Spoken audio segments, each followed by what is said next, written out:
So, you bought Callisto Protocol and you were very excited to play the game and you finally started, but you're having some trouble finding your footing with the game's battle system, especially the melee and the dodging.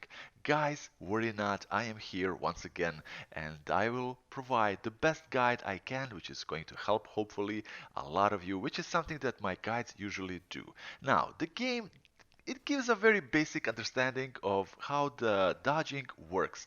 And while they themselves say that there is no such a thing as a perfect timing for the dodge, there actually is because there's also a trophy in the game. But we are not going to be discussing that. I am going to bring this much closer to you. So, what I'm doing here, I'm going to pause like I do always in every video. I am employing boxer's techniques here because this is the easiest way I can describe this to you.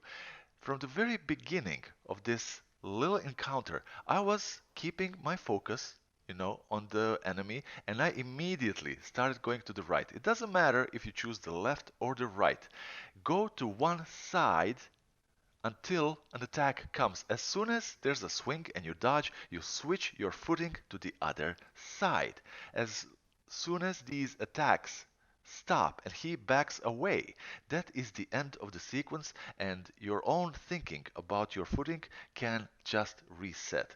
So if you dodged with the right on the last time and the enemy has moved away from you, that means you can again just go and circle on the right again, which I didn't do here. Obviously, in this fight, you can get like grab attacks, which kind of happened here a few times, just like this as I'm discussing it, but that is a very small price to pay. We are here discussing the dodging. So just keep in mind, go to either one of your sides at first. Welcome the attack in. As the attack comes, switch your footing to the other direction. All the while, you are helping yourself with the right stick to keep the enemy in your focus. Obviously, later on, there's going to be more enemies, and well, you know what? Let's first learn to walk before we start to fly. I'm giving you here the basics, and this is going to depend on your own skill. Later, you will be able to employ this to multiple enemies, especially if there are vaulting obstacles, because you can definitely use this to cheese the hell out of the enemies, because when you vault, they vault after you, and once they land, they are open to attacks.